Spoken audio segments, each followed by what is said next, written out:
In this video, we'll implement whether a given number is prime or not.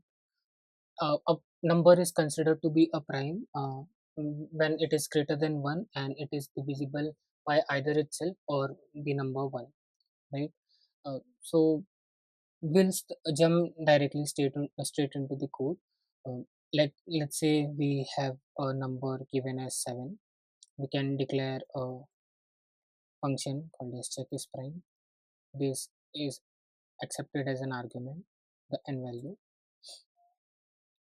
Now, what we are interested in is to just check whether this number is divisible by any number that comes before it, right? So here we'll iterate in the for loop. So here we'll begin our for loop with for I in range of 2 comma n. Why specifically 2? I'll come to it in a bit. 2 comma n. So we go up to n. So basically we are going up to 6, and here we simply check if n mod I equal to 0. If this condition is meeting, we simply return false, otherwise we return true, right?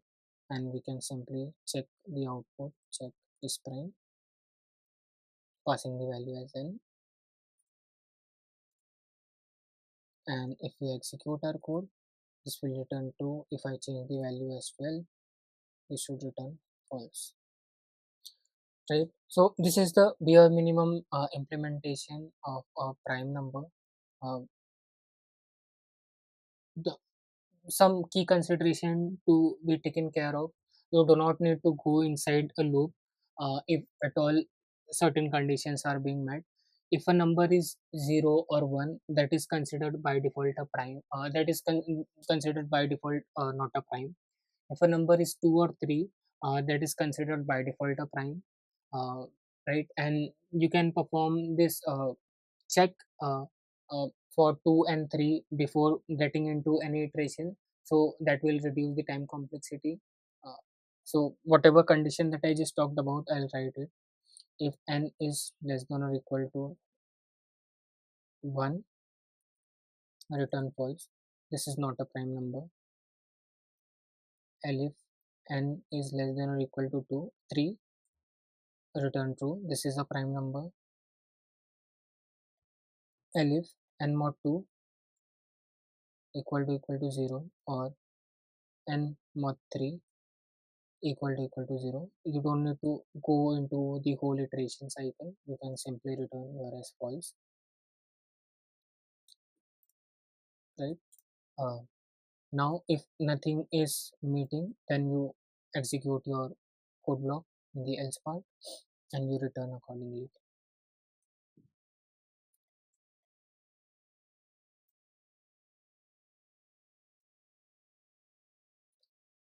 Now I'll again execute our code.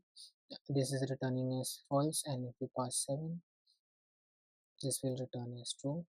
If we pass 3, this should also return as true, right? uh, One basic optimization that we can do, it is considered in the mathematics, that you do not need to go up to the n if the resultant is not meeting the condition by n by 2. Even such an iteration or such a number can be considered as prime. This is proven mathematically. So if we execute this, this will return true. For 7 also, this will return true. Okay. Now we can discuss now the optimized version of checking a prime number. Majority of the code remains same only.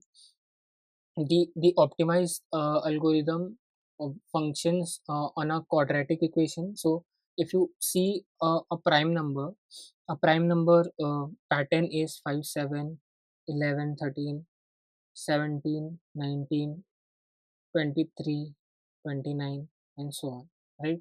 So this takes the form of 6k plus minus 1. All of them are 1 less or 1 more than multiple of 6. So based on this, we write our code in the else block, or actually the else block is not needed. We initialize the I value as 5, then we begin our while loop while I into I is less than or equal to n, right? Over here we do if n mod I equal to 0, or n mod I plus 2 equal to 0. If this is meeting, then we can return false. Otherwise, we should increase the value by 6, and this is how the whole thing will get computed. And we can simply return them to optimized, and now we can run this,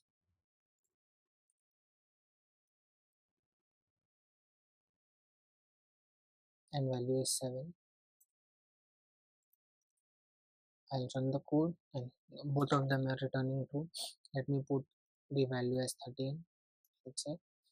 This is also functioning fine. If I put the value as 29, this will give me true. If I put value as 30, this should give me false. So yeah, that's it about the prime implementation.